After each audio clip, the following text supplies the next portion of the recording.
నమస్తే. సామాన్యుడి చేతిలో సామాజిక అస్త్రం నెంబర్ 1 న్యూస్కి స్వాగతం. నేను రవీంద్ర.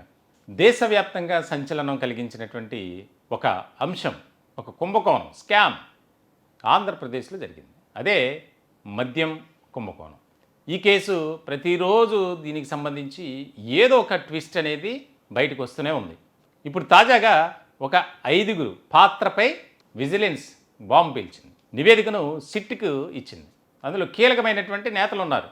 మంత్రిగా పనిచేసినటువంటి వ్యక్తి కూడా ఉన్నారు. ఎంత దారుణమైనటువంటి పరిస్థితి అంటే, రాష్ట్రంలో పరిపాలన మీరు చేయండి, అందించండి, ప్రజలకు మంచి సంక్షేమ పథకాలు, అభివృద్ధి కార్యక్రమాలు చేయండి అని ప్రజలంతా అధికారాన్ని ఇచ్చారు. ప్రజాసేవ చేయాల్సినటువంటి ప్రజాప్రతినిధులు మాకేంటి, మాకేం లాభం అని చెప్పి ఉన్నటువంటి పథకాల్లో, స్కీముల్లో స్కామ్లే. ఎక్కడ చూసినా అవినీతి అక్రమాలే. ఎవరిని కదిపినా ఇదే చర్చ. తాజాగా అధికారం కోల్పోయిన తర్వాత వైఎస్ఆర్సీపీలో ఉన్నటువంటి మహానుభావులు జైలుకి వెళ్ళారు. కొంతమంది విచారణ ఎదుర్కొంటున్నారు.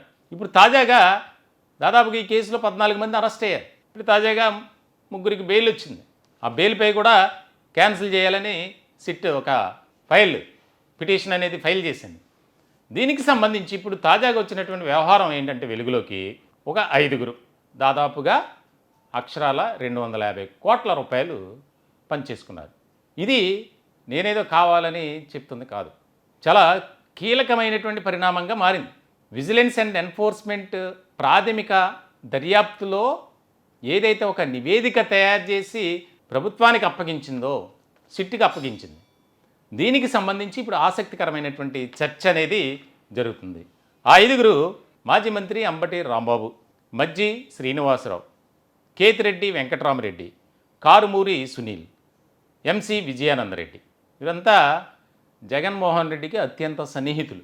ప్రజాప్రతినిధులుగా చలామణయ్యి ఇష్టారాజ్యంగా అక్రమాలకు పాల్పడినటువంటి పరిస్థితి. వీరు చేసింది ఏంటంటే, మద్యం సరఫరా ఆర్డర్ల జారీ ద్వారా వేల కోట్ల ముడుపులు కొల్లగొట్టిన ఈ ముఠా ఏపీ ఎస్బీసీఎల్ డిపోల నుంచి ప్రభుత్వ దుకాణాలకు మద్యం రవాణాలో ఆ రకమైనటువంటి స్కామ్ చేశారు. దాదాపుగా రాయలసీమ ప్రాంతానికి సంబంధించి 2 ఎంసీ విజయానందరెడ్డి, నిఖిలానంద లాజిస్టిక్స్ అనే పేరుతో, కంపెనీ పేరుతో ఈ వ్యవహారం నడిపించారు. అలాగే కేతిరెడ్డి వెంకటరామరెడ్డి బినామీగా ఆయన సంస్థలు కొన్ని, అలాగే కొంతమంది పేరు మీద ఉన్నటువంటి ఈయనవే అన్నీ బినామీ. అలాగే గుంటూరు రీజన్కి సంబంధించి అంబటి రాంబాబు. ఇక ఉభయ గోదావరి జిల్లాలో కారుమూరు సునీల్, ఈయన కూడా సొంత సంస్థ ఉంది. ఈయన మాజీ మంత్రి కారుమూరి వెంకట నాగేశ్వరరావు కుమారుడు, గతంలో ఎంపీగా పోటీ చేసి ఓడిపోయారు. ఉత్తరాంధ్ర మజ్జి శ్రీనివాసరావు, ఈయన బొత్స సత్యనారాయణ మేనల్లుడు, అలాగే విజయనగరం జిల్లా పరిషత్ చైర్మన్. ఎవరికి, ప్రతి ఒక్కరికి ఒక మూలం అనేది ఉంది. కీలకమైనటువంటి పరిణామంగా ఇది మారింది. దాదాపుగా 250 కోట్లు ఈ 5 కూడా పంచుకున్నారు.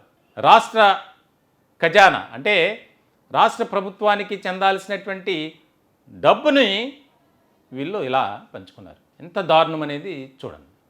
అంటే పరిపాలన పరమైనటువంటి అంశాలకు సంబంధించి కీలకమైనటువంటి నిర్ణయాలు తీసుకోవాల్సినటువంటి అప్పటి ముఖ్యమంత్రి జగన్మోహన్ రెడ్డి ప్రతి ఒక్కరికి ఒక్కొక్క భాగాన్ని అప్పగించారు. అదేదో ఒక సామెత ఉంది.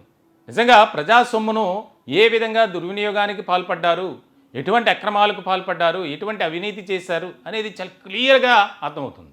3000 కోట్లకు పైగా స్కామ్లో బయటపడింది. బిగ్ బాస్, ప్రతి ఒక్కరు కూడా అరెస్ట్ అయినటువంటి వారు బిగ్ బాస్ పేరే చెప్తున్నారు. ఆ బిగ్ బాస్ ఎవరో కాదు, వైఎస్ జగన్మోహన్ రెడ్డి. ఇప్పుడు తాజాగా ఈ 5 వీరికి సంబంధించి సిట్ సీరియస్గా ఫోకస్ పెట్టింది. అనుబంధ ఎఫ్ఐఆర్లో వీరి పేర్లు కూడా నమోదు చేయబోతుంది. అంటే ఈ 5 త్వరలో అరెస్ట్ చేయబోతున్నారు అనేది కూడా ఒక చర్చ జరుగుతుంది. కానీ మాకేం పాపం తెలియదు, మేమేం తప్పు చేయలేదు, మేము శుద్ధపూసలం, మేము నీతి నిజాయితీ పరులం అని చెప్తారు. మళ్ళీ ఒక పార్టీ నాయకుడి మీద మాట్లాడమంటే ఇతర పార్టీలకు సంబంధించి ఇష్టారాజ్యంగా మాట్లాడతారు. ఇంట్లో వాళ్ళని బయటకు లాగుతారు. ఇప్పుడు చేసినటువంటి అక్రమాలు బయటపడుతుంటే ఎవడు కూడా మాట్లాడలేదు, ఒక్కడో సైలెంట్ మోడ్లో ఉన్నారు అనేది రాజకీయ వర్గాల్లో ఒక చర్చ జరుగుతుంది. అంటే ఎందుకు కూటమి కూడా ఈ విధంగా వ్యవహరిస్తుంది, ఇన్ని విషయాలు బయటకు వచ్చినప్పుడు, బిగ్ బాస్ పేరు బయటకు వచ్చినప్పుడు ఎందుకు జగన్మోహన్ రెడ్డిని అరెస్ట్ చేయట్లేదు అంటే, ఈ 2 పార్టీల మధ్య కొంతమంది నాయకులతో ఉన్నటువంటి సాన్నిహిత్య సంబంధాలే జగన్మోహన్ రెడ్డి అరెస్టును ఆపుతున్నాయి అనేది. ఇప్పుడు తాజాగా మరి 5గురిని ఏం చేస్తారనేది ఇక్కడ కీలకమైనటువంటి అంశం. ఎంతోమంది బయటకు వస్తున్నారు, కానీ అరెస్ట్ అయిన వారు కొందరే. తాజాగా 3కి బెయిల్ వచ్చింది. ఆ బెయిల్ పిటిషన్పై కూడా రాద్ధాంతం జరుగుతుంది. అసలు బెయిల్ క్యాన్సిల్ చేయండి, సాక్షులను ప్రభావితం చేస్తారు, కేసు నీరుగారే అవకాశాలు ఎక్కువ ఉన్నాయి అని. ఇప్పుడు తాజాగా 250 కోట్ల రూపాయలకు సంబంధించినటువంటి వ్యవహారం ఏదైతే ఆ యొక్క డిపోల నుంచి ఆయా ప్రాంతాలకు సంబంధించినటువంటి మద్యం దుకాణాలకు మందు చేరాలి, దాంట్లో కూడా అక్రమాలు చేశారు, దాంట్లో కూడా అవినీతి జరిగింది. మరి 250 కోట్లకు సంబంధించినటువంటి వ్యవహారంలో ఆ కేసు వేరు, ఈ కేసు వేరు, అందులోదే. కానీ ఇక్కడ వ్యక్తిగత ప్రయోజనాల కోసం ఏ రకంగా వ్యవహరించారు అనేది ఇక్కడ ముఖ్యమైనటువంటి పాయింట్గా మారింది. దీనికి సంబంధించి ఖచ్చితంగా వీరిని అరెస్ట్ చేయాలి, దీని వెనుక ఎవరున్నారు, ఇంకా ఎంతమంది ఉన్నారు అనే దాని మీద కూడా ఫోకస్ పెట్టింది సిట్. త్వరలోనే మరికొంతమంది బయటకు వస్తారు, వారి వ్యవహారం అనేది బండారం అనేది బయటపడుతుంది అనేది ఒక చర్చ జరుగుతుంది రాజకీయ వర్గాల్లో. చూడాలి మరి కూటమి పెద్దలు ఎటువంటి నిర్ణయం తీసుకుంటారు. ఇప్పటికే ఆలస్యమైంది, కొంతమందిని మాత్రమే అరెస్ట్ చేశారు. ఆ కేసులో దాదాపుగా 100 మంది వరకు నిందితులుగా ఉన్నారు, కొన్ని సంస్థలకు సంబంధించినటువంటి ప్రతినిధులు కూడా.